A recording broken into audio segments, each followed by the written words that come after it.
आप परमेश्वर की हुजूरी में आ चुके हैं, वो हुजूरी जिस हुजूरी में आपको शांति मिलेगी, आपको आशीष मिलेगी, परमेश्वर का स्पर्श आप महसूस करेंगे। मेरे प्रियो, याद रखें कि आपने प्रभु में बढ़ना है। You have to grow in Christ. जितना आप प्रभु के करीब जाओगे उतना ज़्यादा आप उसे जानोगे। जितना आप प्रभु से दूर रहोगे उतना ही आप उसे जान नहीं पाएंगे। जितना आप उसके क्लोज आएंगे आप उसको करीब से देख पाएंगे। कभी कभी आप कुछ चीज़ों को दूर से देखते हो, वो आपको धुंधली दिखाई पड़ती है, आप उसे पहचान नहीं पाते हो, आप सिर्फ गैस अनुमान लगा सकते हो कि यह क्या है। लेकिन जैसे ही आप उस चीज़ के करीब आते हो आप उसे पहचानना शुरू कर देते हो। इसी तरह से जैसे ही आप प्रभु के नज़दीक आते हो आप प्रभु को पहचानना, उसे जानना शुरू कर देते हो। यीशु मसीह को ग्रहण करना ही काफ़ी नहीं है, यीशु मसीह के साथ एक बनना होगा आपको। यीशु मसीह में आपको एक जान बनना होगा, तब जाके आप प्रभु को समझ पाएंगे। हालेलुया। मैं आज प्रभु के वचन से आपको यही सिखा रहा हूँ। प्रभु के आत्मा ने मुझे आज यही वचन दिया है कि आपने प्रभु में ऐसे बनना है, प्रभु में आपने स्ट्रांग होना है। इस गुमराह करने वाले समय में, नुकसान करने वाले समय में, जिसमें शैतान पूरी तेजी से काम कर रहा है और लोगों को परमेश्वर से दूर कर रहा है, इस समय में वही व्यक्ति बचा रहेगा जो प्रभु में बढ़ने की कोशिश करता है, जिसके अंदर डिज़ायर है, इच्छा है कि मैंने प्रभु में बढ़ना है। आज हम अपने हर एक फील्ड में बढ़ना चाहते हैं, हर फील्ड में ग्रो होना चाहते हैं, लेकिन आज आपने प्रभु में भी ग्रो होना है। हालेलुया। जब आपके अंदर यह इच्छा होगी कि मैंने प्रभु में ग्रो होना है, तो आपके अंदर सवाल आएंगे, मैं प्रभु में कैसे ग्रो हो सकता हूँ, किस तरह से मैं प्रभु में बढ़ूँ। आज मैं परमेश्वर के वचन से आपके साथ शेयर करने वाला हूं। आज मैं आपको 5 पॉइंट बताऊंगा, 5 रास्ते बताऊंगा जिससे आप प्रभु में और बढ़ सकते हैं, आप और ग्रो हो सकते हैं। सबसे पहला पॉइंट है कि आप अगर प्रभु में ग्रो होना चाहते हैं तो आपको प्रभु का वचन पढ़ना होगा। आप प्रभु का वचन पढ़ के ग्रो हो सकते हैं, आगे बढ़ सकते हैं, क्योंकि प्रभु का वचन एक आत्मिक खाना है। हालेलुया। अगर आप इस पॉइंट को नोट करें कि मैं आगे बढ़ना चाहता हूं तो मुझे प्रभु का वचन पढ़ना होगा, तो आपको यह भी समझना होगा कि प्रभु का वचन इसलिए पढ़ना है क्योंकि वो रोटी है। और हर व्यक्ति जो एक्सरसाइज करता है, जो सैर करता है, जो अपनी बॉडी को मोल्ड करता है, उस व्यक्ति को खुराक की ज़रूरत होती है, उस व्यक्ति को डाइट की ज़रूरत होती है। अगर आपको डाइट नहीं मिलेगी, आप एक्सरसाइज करेंगे तो आपके अंदर बीमारियां, कमज़ोरियां आ जाएंगी, आपका शरीर दर्द होता रहेगा, आपकी कैलोरीज जो बर्न हुई है बॉडी के अंदर, आपकी स्ट्रेंथ जो अंदर से एक्सरसाइज करके टूटी है वो दोबारा रिबिल्ड नहीं हो पाएगी। अगर आप खुराक खाएंगे, आप डाइट लेंगे, जो कैलोरीज आपने बर्न की है वो दोबारा फिर रिन्यू होगी। और वो रिन्यू कहाँ से होगी? रोटी से। वो नई कैसे बनेगी? खाने से। प्रभु का वचन आपने इसलिए पढ़ना है क्योंकि प्रभु का वचन रोटी है। जैसा कि यूहन्ना की अंजील उसका 6 अध्याय उसके 51 यानी 51 में लिखा है, प्रभु यीशु कहते हैं, जीवन की रोटी जो स्वर्ग से उतरी मैं हूं। प्रभु यीशु मसीह क्या कहते हैं? I am the living bread that come down from heaven. यदि कोई इस रोटी से खाए तो वह सदा जीवित रहेगा, और जो रोटी मैं जगत के जीवन के लिए दूंगा वह मेरा मांस है। He will forever, and the bread that I will give for the life of the world is my flesh. प्रभु के वचन में यीशु मसीह कहते हैं कि वो रोटी मैं हूं। प्रभु यीशु मसीह और प्रभु का वचन हमारे लिए रोटी है। आपको पता, हम प्रभु भोज करते हैं और प्रभु भोज में हम रोटी तोड़ते हैं, प्रभु भोज में हम दाखरस लेते हैं, जिसे हम यीशु मसीह के लहू की समानता में समझते हैं, क्योंकि उस दाखरस को हम लहू समझकर लेते हैं, क्योंकि वो लहू क्रूस पर हमारे पापों के लिए बहाया गया। वो निष्कलंक लहू, निष्पाप लहू। और वो रोटी जिसे हम खाते हैं वो यीशु मसीह का बदन समझकर, उसका मांस समझकर खाते हैं, क्योंकि यीशु मसीह का निष्पाप, जिसे हम कहते हैं सिनलेस फ्लैश जो था, वो क्रूस के ऊपर क्रश किया गया, तोड़ा गया, जिसकी वजह से हमें साल्वेशन मिला।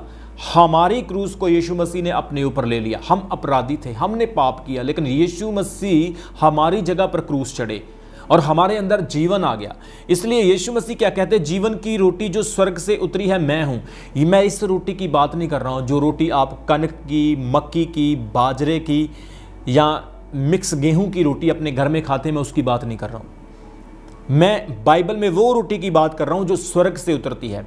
अभी स्वर्ग से कौन सी रोटी उतरती है? एक तो वो रोटी जो इस्राएलियों को उतरी थी, जिसे हम मन्ना कहते हैं, जो धनिये के समान था और इस्राएली लोग उसे पीस पीस के खाते थे, रोटियां बनाते थे। एक तो वो रोटी थी जो स्वर्गदूत एलिया के लिए लेकर आया था, स्वर्ग से उतरा। एलिया थका हुआ, जंगल में डरा हुआ, सोया हुआ था, क्योंकि अहाब राजा और ईजबल रानी ने उनको धमकी दी थी कि सब नबियों को कत्ल कर दिया जाएगा, और एलिया भी डर के मारे जंगल में चला गया था।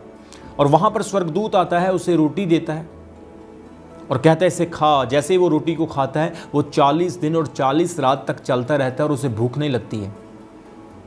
और एक रोटी नए नेम में हम देखते हैं जिसे यीशु मसीह कहा गया है। यीशु ने खुद इंट्रोड्यूस किया कि वो रोटी जो स्वर्ग से उतरती वो मैं हूं।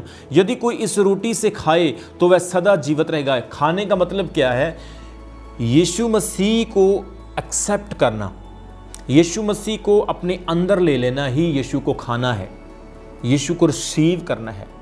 Hallelujah, praise the Lord. इसलिए जब आप प्रभु के वचन को पढ़ते हैं, मसीह जीवन में आगे बढ़ने के लिए जब आप प्रभु के वचन को पढ़ते हैं तो आप रोटी खाते हैं, आत्मिक रोटी खाते हैं। और इस चीज़ की गारंटी है, जो व्यक्ति आत्मिक रोटी यानी प्रभु का वचन खाएगा वो डेफिनेटली ग्रो होगा, वो प्रभु में आगे बढ़ेगा। आज बहुत सारे लोग कमज़ोर हैं, आगे नहीं बढ़ पाते हैं, वो नेगेटिव बहुत जल्दी होते हैं। सोशल मीडिया पे कोई नेगेटिव वीडियो देख ली, किसी पड़ोसी ने उनको कुछ बोल दिया, गांव में किसी ने कुछ कह दिया, तो वो बहुत जल्दी नेगेटिव हो जाते हैं, किसी ना किसी चीज़ से बड़ी जल्दी डिफेंड हो जाते हैं, क्योंकि उनके अंदर प्रभु का वचन नहीं होता है, उन्होंने आत्मिक खुराक नहीं खाई, जिसकी वजह से वो डिफेंड होते हैं। लेकिन जो व्यक्ति वचन की रोटी खाता है वो व्यक्ति कभी कमज़ोर नहीं होता, वो प्रभु में बढ़ता जाता है, बढ़ता जाता है, प्रभु में मजबूत होता है।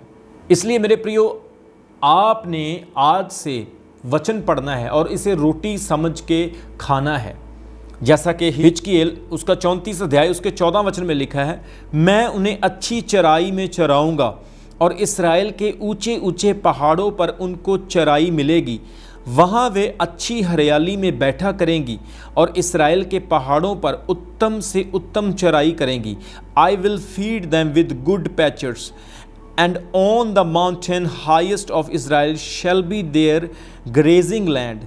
There they shall lay down in good grazing land, and on rich pastures they shall feed on the mountain of Israel. मेरे प्रियो, आप इस्राएल के पहाड़ पर अच्छे अच्छे खाने खाएंगे। इस्राएल का पहाड़ किसे कहा गया है? जो इस्राएल का पहाड़ ऊंची जगह है, इस्राएल कभी हारता नहीं है। आप उस पहाड़ के ऊपर खड़े हैं जो यीशु मसीह है। हालेलुया।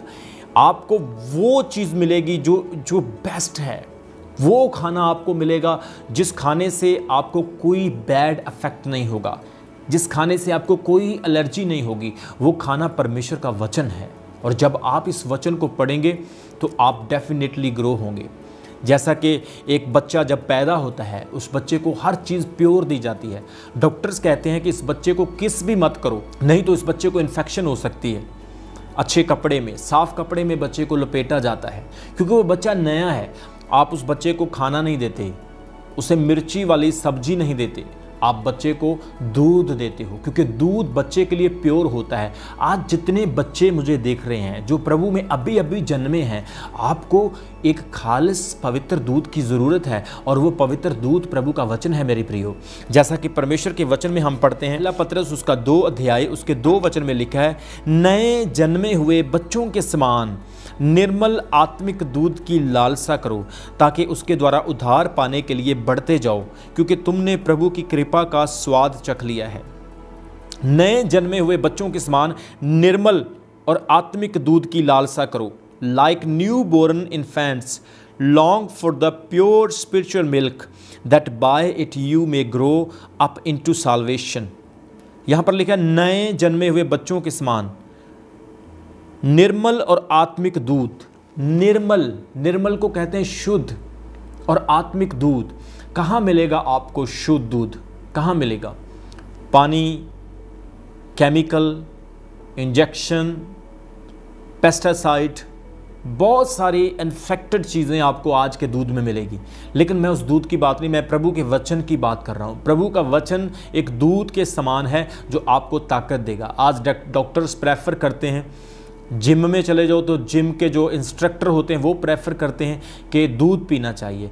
बच्चों को दूध दिया जाता है, किसी गाय का दूध पिलाइए, वो अच्छा होता है। दूध में ऐसे प्रोटीन्स होते हैं जो आपको स्ट्रॉन्ग बनाते हैं। पनीर दूध से बनता है, दही दूध से बनता है, मिठाई दूध से बनती है, और कितनी सारी चीज़ें जो दूध से बनती है। इसलिए प्रभु आपको डायरेक्ट दूध दे रहा है। वो कह रहा है वो दूध मेरा वचन है। जब ये वचन आपके अंदर जाएगा, आप बच्चों में से फिर निकलते निकलते यंग बनेंगे। आपकी स्पिरिचुअल ग्रोथ होगी, आपकी आत्मिक ग्रोथ होगी। हालेलुया। सबसे खास, सबसे इंपॉर्टेंट चीज़ बाइबल में लिखी है कि वचन को क्यों पढ़ना है, वचन क्या करता है। इब्रानियों उसका 4 अध्याय उसके 12 वचन में लिखा है, क्योंकि परमेश्वर का वचन जीवत और प्रबल और हर एक दोधारी तलवार से भी चोखा है, और प्राण और आत्मा को और गांठ गांठ और गुद्दे गुद्दे को अलग करके आर पार छेदता है, और मन की भावनाओं और विचारों को जांचता है। For the word of God is living and active, sharper than any two-edged sword, piercing to the division of soul and spirit, of joint and of marrow, and discerning the thoughts and intentions of the heart। यहाँ पे कितनी important बात लिखी है। सबसे खास बात आपको वचन पढ़ने में ये मिलेगी कि ये वचन, पहली बात तो जीवत है, ये हारने वाला नहीं है, और दो धारी तलवार से भी तीखा चोखा है, और प्राण आत्मा को और गांठ गांठ और गुद्दे गुद्दे को आर पार छेदता है, और क्या करता है? आपके मन की भावना और विचारों को जांचता है। परमेश्वर का वचन कोई कॉमिक बुक नहीं है, कोई मैगजीन नहीं है, ये कोई न्यूज़पेपर की तरह नहीं है कि पढ़ा और साइड पर रख दिया। परमेश्वर का वचन जिंदा है, जो होली स्पिरिट, पवित्र आत्मा की सामर्थ के द्वारा लिखा गया है, आप और मेरे लिए भेजा गया है। पवित्र आत्मा के द्वारा जो चीज़ होती है वो आपके अंदर घुस जाती है और आपके अंदर प्रभाव करती है। आप मेरी बात को अगर सुन रहे हैं तो परमेश्वर का वचन आपके मन की भावनाओं को, क्या लिखा है? आपके मन की भावनाओं को, विचारों को, गुद्दे गुद्दे को, गांठ गांठ को, प्राण और आत्मा को अलग अलग करता है। ये तलवार जब चलती है, वचन की तलवार जब चलती है, तो आपका प्राण, आपका आत्मा, आपकी गांठ गांठ, गुद्दे गुद्दे, आपकी भावनाएं, विचार एक नहीं रहते हैं, ये चीर के रख देता है। परमेश्वर, तलवार का काम है काटना। तलवार क्या करती है?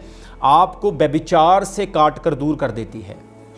तलवार आपको पॉवर्टी के स्पिरिट से, शैतान के कामों से, आपको अज्ञानता के कामों से, आपको बुरी चीज़ों से तलवार काट करके अलग कर देती है। परमेश्वर के वचन को तलवार इसलिए कहा गया है कि ये आपके आत्मा को, आपके प्राण को अलग कर देता है। कुछ लोग कहते हैं मैं अपने विचारों पर कंट्रोल नहीं कर पाता हूँ, मेरे अंदर सेक्सुअल इमोशंस बहुत ज़्यादा हैं, मेरे अंदर व्यभिचारी स्पिरिट बहुत ज़्यादा है, मैं हमेशा कुछ ना कुछ रॉन्ग सोचता हूँ, नेगेटिव सोचता हूँ, डिस्करेज करने वाला सोचता हूँ, मैं अपने जीवन में आगे नहीं बढ़ पा रहा हूँ, मैं हर चीज़ में फेल हो जाता हूँ, मैं डिस्करेज बहुत जल्दी हो जाता हूँ, मैं अपने आप पर कंट्रोल नहीं कर पाता हूँ। क्यों? क्योंकि आपके साथ हर चीज़ जुड़ी हुई है, आपके साथ दुनिया भी जुड़ी हुई है, आपके अंदर संसारिक विचार भी हैं, आपके अंदर थोड़े बहुत रूहानी विचार भी हैं। You are a mix man. आप हर एक तरह का व्यक्ति हैं, जहाँ आपको जैसा दिखा आप उधर ही चल पड़ते हैं। लेकिन होली स्पिरिट, परमेश्वर का वचन आपके अंदर जब आता है तो ये तलवार की तरह काम करता है और हर एक चीज़ को काट काट कर अलग कर देता है। जो चीज़ परमेश्वर के लिए है वो परमेश्वर की तरफ कर देता है, जो संसार की तरफ है आपको दूर कर देता है उससे। इसलिए सबसे इम्पॉर्टेंट चीज़, परमेश्वर का वचन आपके जीवन को सुधारता है, आपको एक परफेक्ट आपको एक संपूर्ण कंप्लीटेड पर्सन बनाता है। पौलुस कहता है कि मेरे अंदर एक धुन लगी रहती है कि मैं कलीसिया को पवित्र कुंवारी की तरह यीशु के सामने पेश कर सकूं। सबको जय मसीह की। मैं जतिन बब्बर और आप देख रहे हैं मसीह परिवार चैनल। जैसे कि आप सब जानते हैं कि मैं इस चैनल पे प्रभु के अलग अलग दासों की वीडियोस डालता हूं, तो अगर आपको हमारा चैनल अच्छा लगता है तो आप इस चैनल को ज़्यादा से ज़्यादा सब्सक्राइब जरूर करें, ताकि आप प्रभु के वचन को सुन सके। वीडियोस को ज़्यादा से ज़्यादा शेयर करें ताकि जिन लोगों तक वचन नहीं पहुंचा उन तक भी वचन पहुंच सके। सबको जय मसीह की। एक बार मैं आपसे दोबारा कहूँगा कि इस चैनल को सब्सक्राइब जरूर करें और वीडियोस को ज़्यादा से ज़्यादा शेयर करें। जय मसीह की।